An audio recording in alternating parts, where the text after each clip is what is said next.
Welcome to the Texas Authors Institute TV show, produced by Beyond Bourgeois for the Texas Authors Institute of History, Incorporated, copyright 2024. If you would like to become a sponsor of our show and help us produce great content, please email us at texasauthors@outlook.com. If you would like to be on the show as a Texas author, please email us at texasauthors@outlook.com for more information. Music is Frolic of Words, created for Texas Authors Institute by Happy Fellows. Thank you for watching the Texas Authors Institute of History show with your host, B. Allen Bourgeois. Hi, and welcome to another edition of the Texas Authors Podcast. My name is B. Allen Bourgeois. I'm the host for today's show, and we have with us William Nelson Fox, or William N. Fox, if you look for his books and stuff. And welcome, William. Well, thank you. So we're going to start this session off kind of talking about your background, because you definitely are not a writer's background. You've had a CPA in the oil and gas industry. Tell me a little bit about that before we go into what made you start writing. Okay, well, that's where I got the opportunity to research. I was in corporate audit management, fraud investigations, and I had an opportunity to travel throughout Texas, the Southwest, and up into the Rocky Mountains. Spent a lot of time in the Montana, Wyoming, North Dakota. There's a lot of Western 1800 Indian frontier history, which was what I was interested in up there. And that's where I started out researching a number of years ago, before retirement. So you've been retired now 12 years. So prior to that, how many years before you retired did you start doing investigation research? I did this for about 10 years before I retired. Okay, so you've got a good 20 plus years experience of research. Yeah. Now, when you did your research, you actually broke it down into 5 sections or 5 periods. Tell me a little bit about those periods. Why did you break it down that way, and what's the point of that? Okay. Well, what happened, as I mentioned, I started off, my interest was in Indian history, 1800s, but living in Midland, Texas, and Kerrville, down in the hill country, I, of course, was running across an awful lot of early Texas 1800 Indian history in those areas. And I probably started, 5-6 years before I retired to accumulate. Well, I switched my focus to the Texas frontier because I found that a lot more intriguing.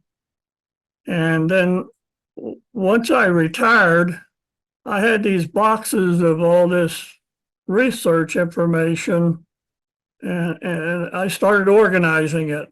And I decided to put it into the 3 periods so that I had some organization.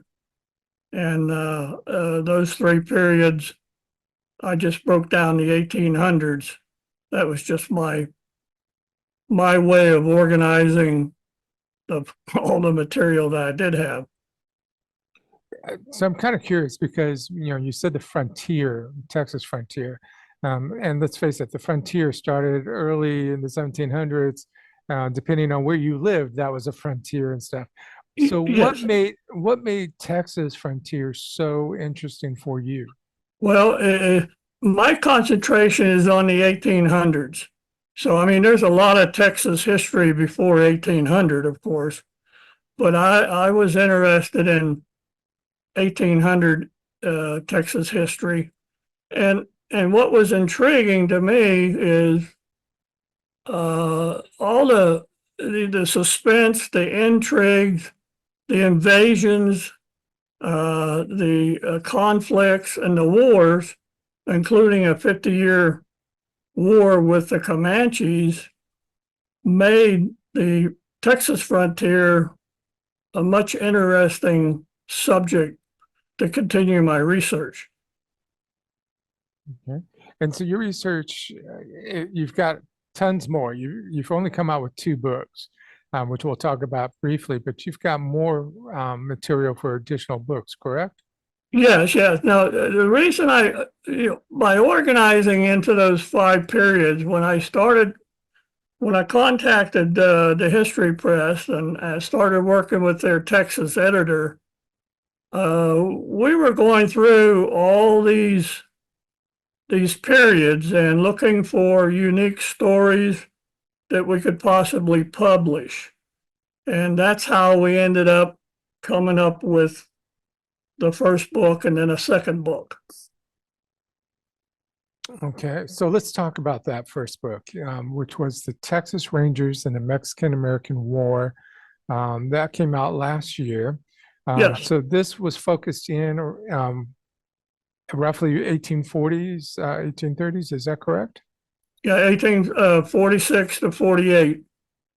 So tell us about what was it that was so interesting to be able to have a Well, book what we about? did when we were going through my stories, I'd taken those 5 projects, which are each one was probably over 200,000 words, obviously very large. And the History Press was interested in doing stories, unique stories of maybe 35,000 to 45,000 words with illustrations. So I worked up a series of stories, and working with this Texas editor, we decided that we would start with the Texas Rangers and the Mexican War. One, because Texas Rangers is a popular subject, and two, there was very little information. I mean, very little writing on the Mexican War. So that's how that book got started or became the first book. We thought that would be the one to start with, or I thought that was the one to start with. Now, at that point, the Texas Rangers were just barely an organization, if I remember correctly. Didn't they start just around the around the 1830s and stuff? Well, no, the Texas Rangers they started back in Austin's period when he started recruiting frontiersmen to protect the frontier.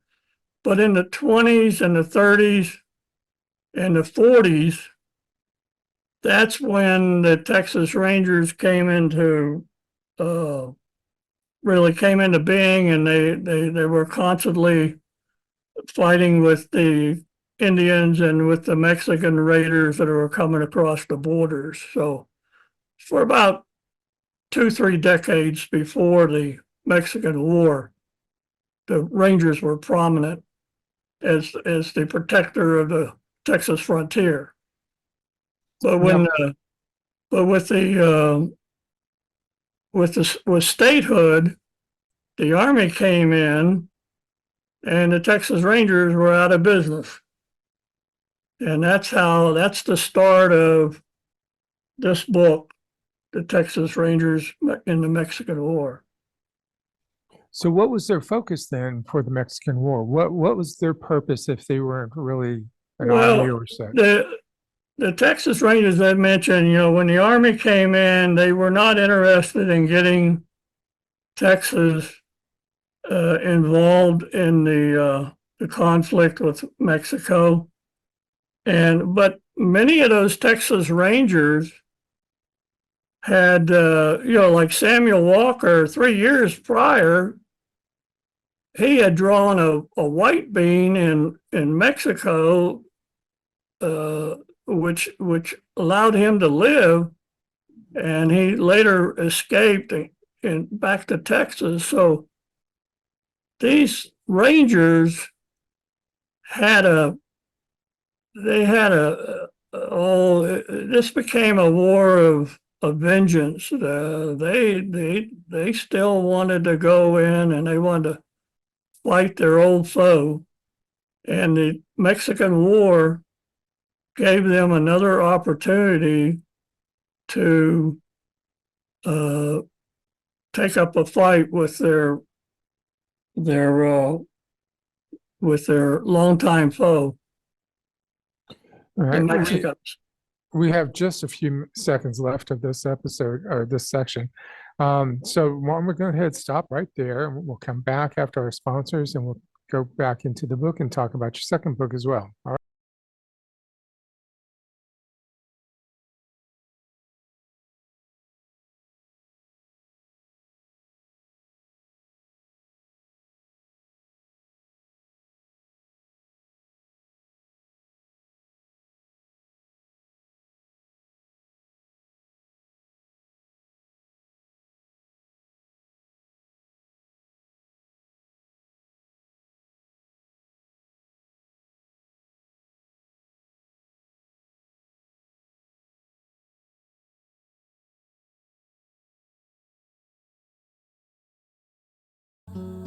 Each and every one of us has a mission in life. Mine is to help people laugh through the good times and the bad. My name is Charlotte Canyon, and I'm an author, a speaker, and a host on Indie Beacon Radio. If you need me to speak at an event or autograph my book, you can contact me at charlotte@charlottecanyon.com. Thank you, and have a blessed day. Texas Authors Institute of History is not only a nonprofit museum for Texas authors, TAIH is also a place where authors can learn about publishing and book marketing. Check out our new magazine, the Texas Authors Magazine, available for free at texasauthors.institute today. Thank you for watching the Texas Authors Institute of History show with your host, B. Alan Bourgeois. And welcome back. This is your host, B. Alan Bourgeois, at the Texas Authors Institute podcast. And we have with us William N. Fox. And we've been talking about his first novel, which is really about Texas Rangers and the Mexican-American War. As you were talking, the Texas Rangers were excited about being able to get back into skirmishes or war or whatever you want to call it with the Mexicans, their old foes and stuff. But what else did you talk about in this book? I'm sorry.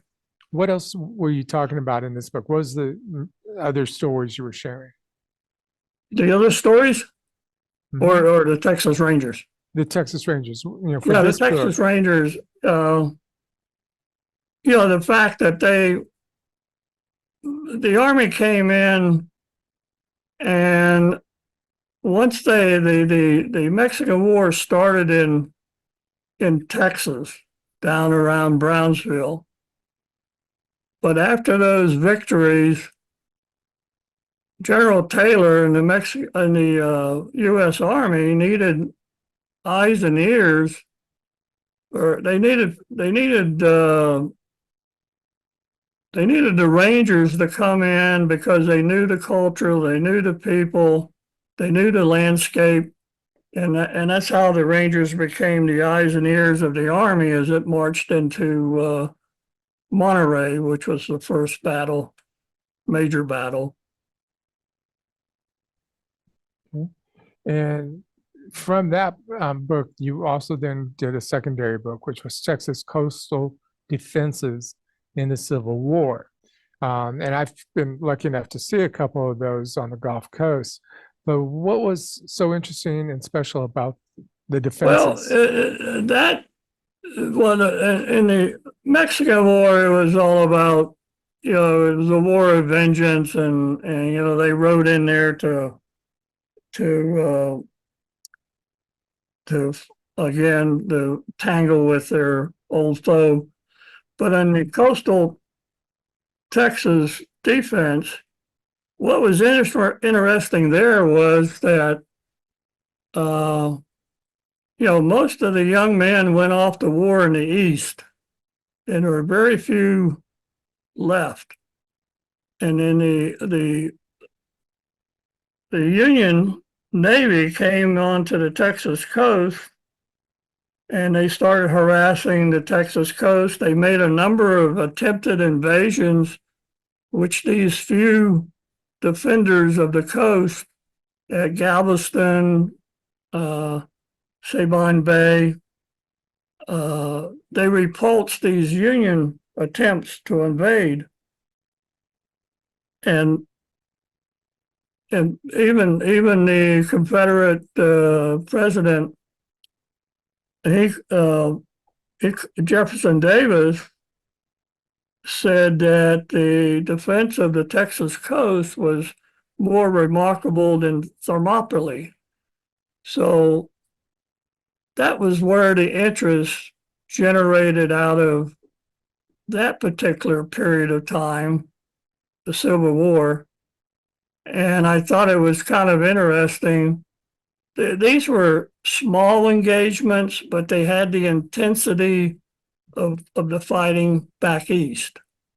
And the principal battles of Galveston and Sabine Pass, they're documented, but all the little skirmishes along the coast to stop the Union from invading.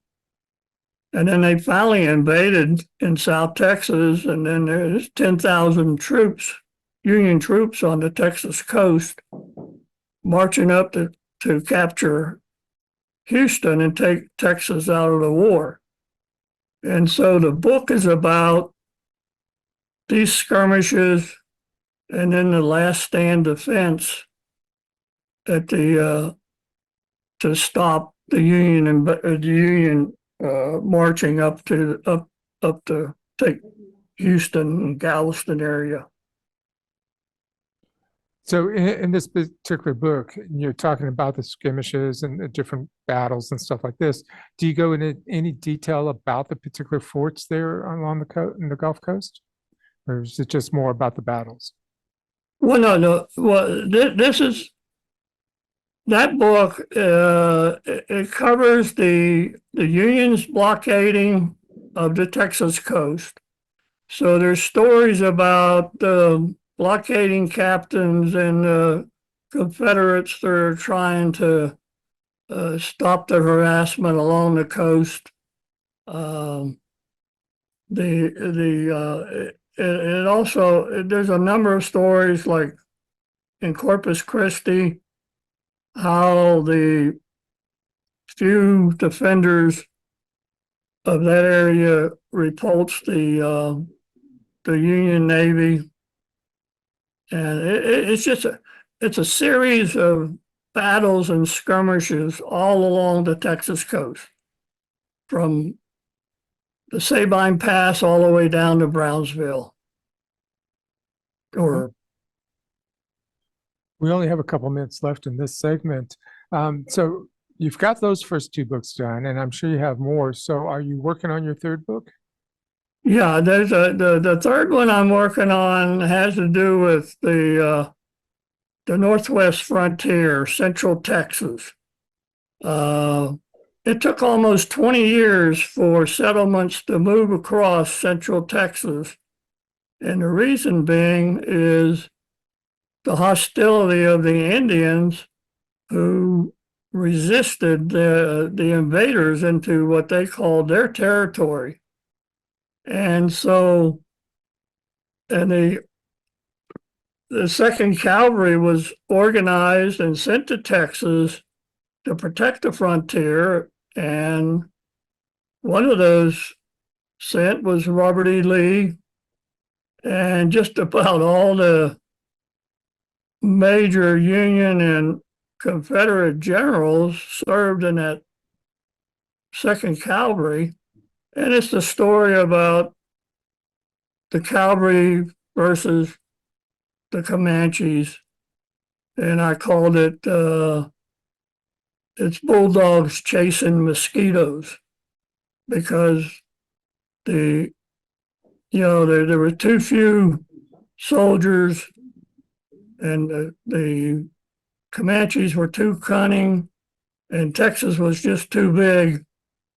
The Comanches could easily avoid any contact with the with the army. So the frontier was not very well protected. And the story also includes what it was like living on the Texas frontier and the suffering from Indian raiding. The Texas frontier is, if I remember my history correctly, is much larger than what Texas currently is, correct? Yes, the frontier, at this point in time, the settlements were way over in the east. And like I said, Central Texas, what we know now is Central Texas, the hill country and Central Texas, right through the center of the state. That was where settlers were moving into that area. To the west, that was all Indian country. That wasn't even hardly explored at this time.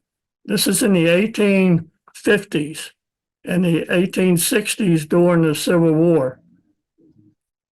That was unknown territory to the west. So you start like Fort Worth, San Antonio, that line was where the settlement was in the 50s.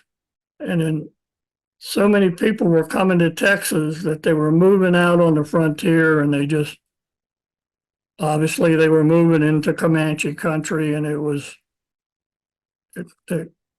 resisted the intrusion. Yes, and there's lots of battles on that one. We are at the end of this section of the show. We will be right back after our sponsors do their thing. I am happy to announce that the third issue of the Texas Authors magazine is now available for free. Go to texasauthors.institute, select the magazine heading at the top, then scroll down to issue 3. You are always welcome to review the other issues from our inaugural year. While at our website, Texas Authors can sign up for our newsletter that keeps you informed of the latest news, tips, and tools to be a successful author. Go to texasauthors.institute for more.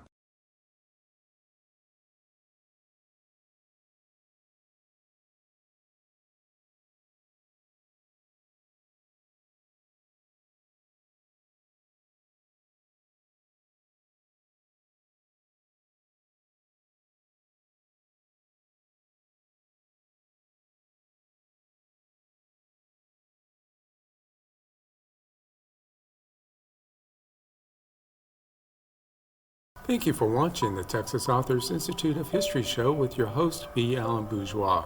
And welcome back. This is your host, B. Allen Bourgeois. We are the Texas Authors Podcast, and today I have with me William Nelson Fox, who has written 2 books, working on his third.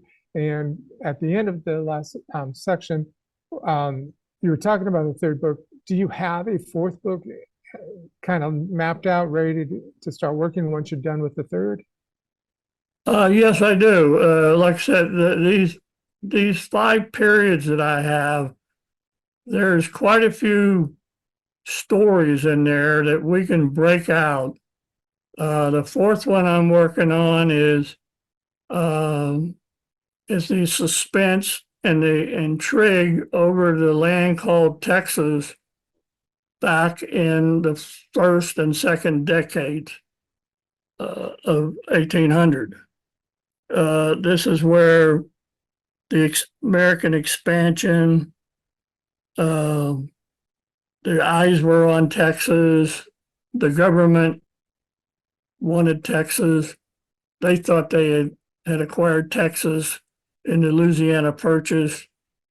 We've got invasions by Americans leading Mexican revolutionaries in Texas, the Battle of Medina, which was a major battle in that period. So there's some stories in those first 2 decades of the 1800s. So I've rolled back from the statehood period and the Civil War period back to the beginning of the colonial period. But these are all stories I'm drawing out of all this research that I've accumulated over the years that I organized into these 5 major periods.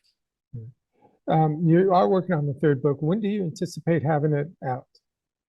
I'm sorry? When do you anticipate having the third book out? I still didn't hear you. When do you anticipate having the third book Oh, the released? third book? Well, that's an interesting thing. We put the 2 books out. I've worked with the Texas Texas editor, and he's the one that walks my projects through the History Press's publishing committee. So we've published 2 books from really an unknown author. So what we're doing right at the moment is we're waiting to see how these books sell. And with increased sales, or as we monitor sales, then there's the opportunity to present the third book to the publishing committee.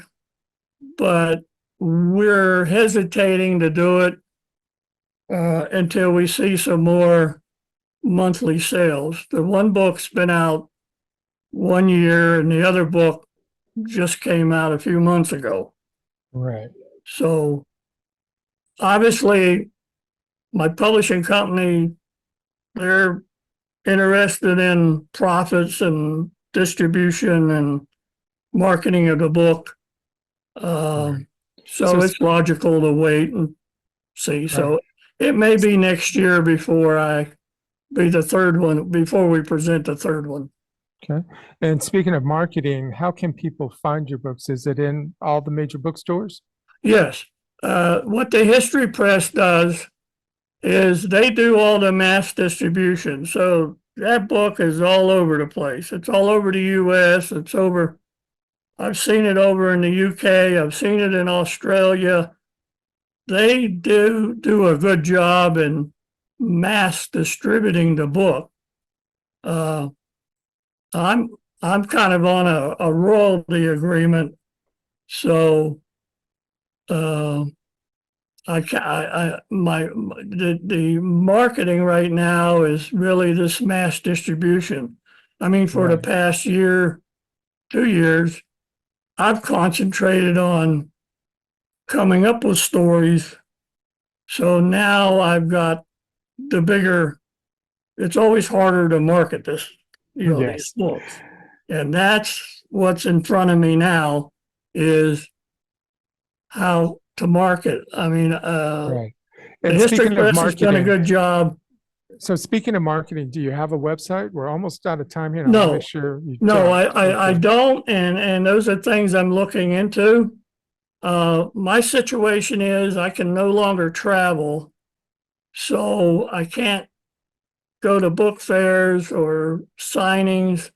So I'm going to have to come up with some means of marketing, and that's obviously one of them. I just have not proceeded with that. Okay.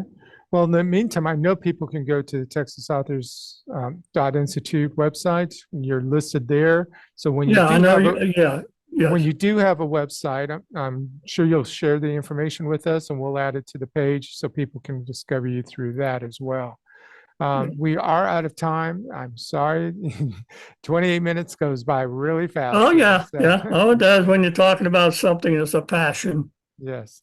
We look forward to seeing what the third book is, and hopefully you'll come back and do another episode with us when the third book is out and about. I'd be happy to do it. Well, thank you very much, William, for being with us. Again, we've talked about Texas Rangers in the Mexican-American War, and then his second book, which is Texas Coastal Defense in the Civil War. Thank you very much, William, and we wish you the best of luck. All right. Thank you. You too. Welcome to the Texas Authors Institute TV show, produced by Beyond Bourgeois for the Texas Authors Institute of History, Incorporated, copyright 2024. If you would like to become a sponsor of our show and help us produce great content, please email us at texasauthors@outlook.com. If you would like to be on the show as a Texas author, please email us at texasauthors@outlook.com for more information. Music is Frolic of Words, created for Texas Authors Institute by Happy